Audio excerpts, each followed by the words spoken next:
5,000 people voted her the most popular flying item. And 5 weeks later, the readers of the Bournemouth Echo at the big Bournemouth Air Show did the same thing. So she's the people's aeroplane. She's got the spirit of Great Britain on her nose. And UK people love her so much that they've given, in one way or another, something like £22 million to get her where she is today. And she's still costing £2 million a year to run. The man who looks after her, who's over on the other side of the airfield, Taff Stone, he's the crew chief, the engineer in charge. There's, of course, an engineering director above him, but he's the man who does the everyday nuts and bolts. And he says, 558 is my baby. He does an absolutely wonderful job looking after her. And when somebody asks me if I think she really should be a she and not an it, well, she's like a ship. She's definitely a she. And Taff Stone really confirms that, because he says she's very high maintenance. So here she is, the Avro Vulcan, Roy Chadwick's last triumphant design. He designed, in between the Anson and the Vulcan was the Lancaster. Here she is, from our right, Avro Vulcan XH558.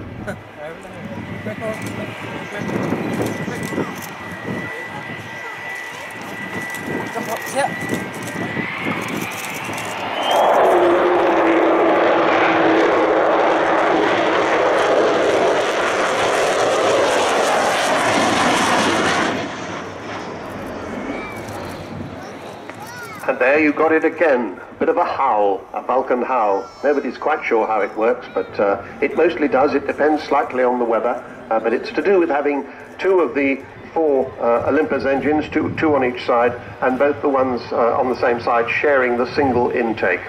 And it's a bit like, I suppose, the Mustang sound of blowing over the top of a Coke bottle. Anyway, that's the Vulcan howl. It's a unique sound, as far as I know. So, the shape that was to become Vulcan was first drawn on a scruffy piece of paper in 1946 by Roy Chadwick, we were saying. Sad to say, he died a year later in a crash, so he never saw his brilliant design fly, nor did he see it become the first ever operational delta wing aircraft in the world. And she flew in 1952, only 11 years after the Lancaster, 1941. And yet if you compare the 2 of them, they might as well have come from different planets. A quite extraordinary, forward-thinking design by Roy Chadwick.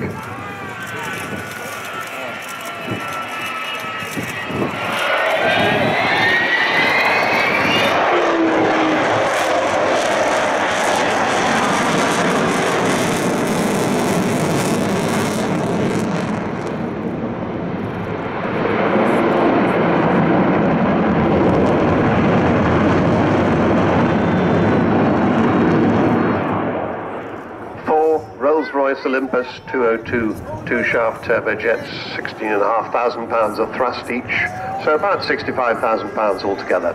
Not much, perhaps, by modern standards, but pretty good then. She was subsonic. Going back to that original drawing that Roy Chadwick made, if you expand it in length by 1 3/4, 1.75, you get recognisably Concorde, because she is, of course, a Concorde predecessor, and Concorde also had Olympus engines, although rather developed Olympus engines with reheat.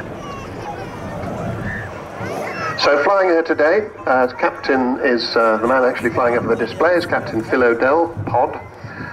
The man in the other seat is Bill Ramsey, who was flying her earlier in the formation. And the third member of the crew, the air electronics officer, on one of the backward-facing 3 rear seats, is Phil Davies. Here they are with the wheels down. She's not going to land just yet, but you get to see the wheels down in this fly past, all 18 of them, 16 on the main undercarriage and 2 on the nose wheel.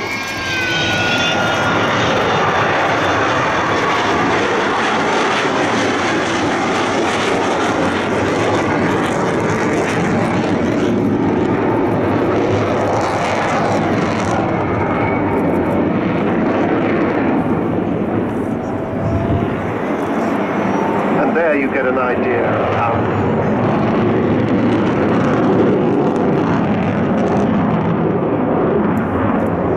extraordinarily agile this aircraft is. She doesn't have a big yoke to fly her by like most bombers do. She has a fighter-type control column. And in the early days, the test pilots used to roll her even at the Farnborough Air Show, but that was rather frowned on. And It hasn't been done since, as far as I know. Now, I think next time she comes, she will be opening her bomb bay as she goes past us this time. There it is, the bomb bay is opening. If you can see that, you see how big it is. It's absolutely enormous. It's the heart of the bomber. It's what it's there to do. So that carried 21 1,000-pound bombs. Of course, it originally carried nuclear bombs as well. But after she handed that responsibility over to the Royal Navy, she became a conventional bomber. And of course, right at the end of her service career in 1982, Martin Withers and his crew flew her from Ascension Island down to the Falkland Islands and dropped all 21 1,000-pound bombs on the Port Stanley runway. They hit the runway with 2. That was par for the course. These are wartime bombs, no clever guided stuff. If you wanted to hit a particular target, you took a lot of bombs there, and that's what she did.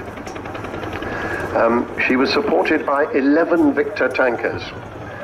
And it was 7,760 miles round trip, about the same distance as from here to Bali in one hop. And it took altogether 18 air-to-air refuelings, a quite extraordinary event. As she comes back, I think we'll see Phil Davies closing the bomb bay. You'll see that quick gap underneath closing. It's got people's names in it these days from all her wonderful supporters.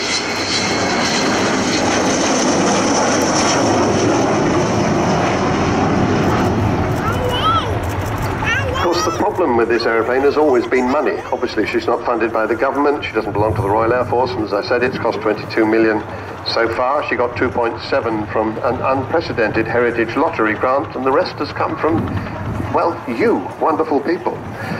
Wonderful people include Sir Jack Hayward, the late Sir Jack Hayward. Outstanding contribution. Also, Eddie Forrester of Aerobytes. And there's another of those amazing turns.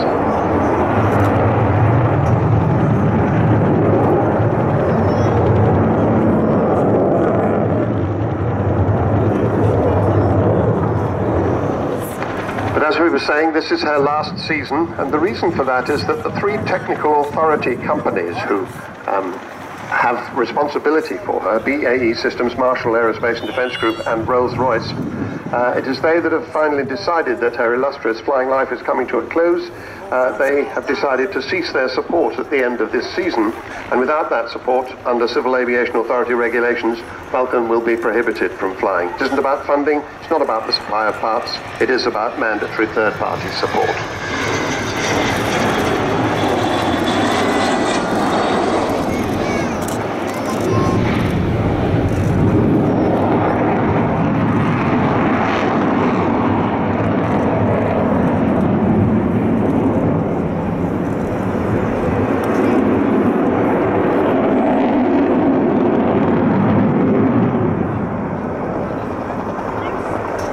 Some of the factors involved in that decision to no longer support her after the end of this year are that she's flown more than 10% more hours than any Vulcan has in the past. So it could be considered that we're into an area of unknown unknowns. So that will be it at the end of the year. She's got a very full program between now and then. There are lots of other opportunities to see her. And indeed, a couple called Alan and Valerie Ward are celebrating their 18th wedding anniversary today. They are here today. It's the first of several shows at which they're going to see Vulcan this year. They can't think of a better way to spend their anniversary day. They are indeed very proud Vulcan supporters. So Anne and Valerie, congratulations and thanks for all your support. And indeed, thanks to everybody else for all their support over the years. She's still being enjoyed by something like 3 million people every year, probably more this year. That's an increase of 50% on 3 years ago. And people are inspired to learn about engineering and aviation.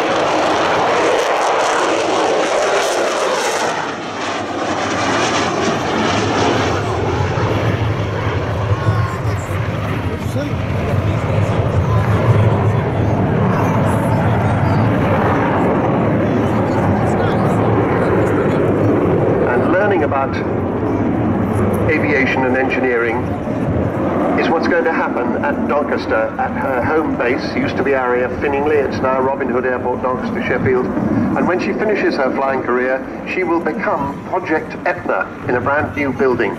That's a sort of like Project Eden, but for engineering and technology, and she'll be there to inspire young people to go into aviation and engineering generally. Etna, the reason for the name, and I'm ashamed to say I didn't cotton onto it myself, is that Etna was the workshop. Mount Etna, the volcano, was the workshop of the god Vulcan. So how suitable is that? Now I'm waiting to see her wheels coming down because I think she's going to land, and we will have a special treat today, at least I hope we will. The undercarriage is coming down now because we're going to see her land and stream her braking parachute, I hope. They don't do this very often because it's very expensive, at least a couple of grand, but I hope they're going to do it today. I was wrong about the undercarriage. Now the undercarriage is coming down. So, please do go and see the Vulcan village. It's off to the left-hand end where you see the big aircraft parked there, the US Air Force C-17, the E-3, the big radar aircraft, and then there's a little C-295 from the Czech Air Force. So if you go in that order and walk past, you will find the Vulcan village there. Please do go and see them. There's some wonderful things to have there.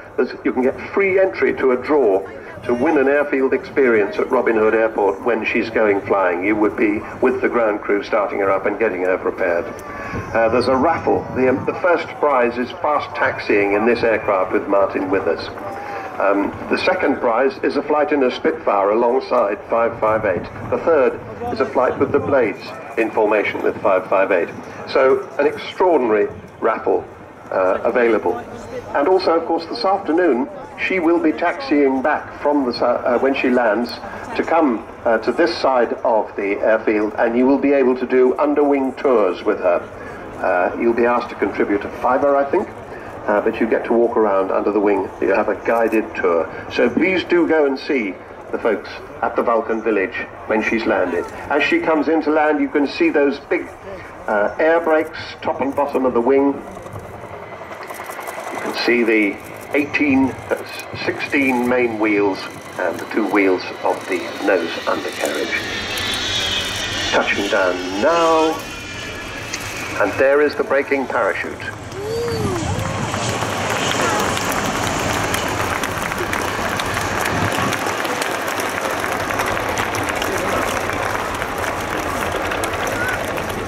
Well, if this is the last time you see her, I'd like to give you a thought from the great Dr. Seuss, the man who wrote The Cat in the Hat and How the Grinch Stole Christmas.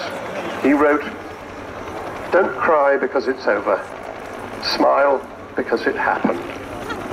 If you can't manage that, at least a smile through the tears.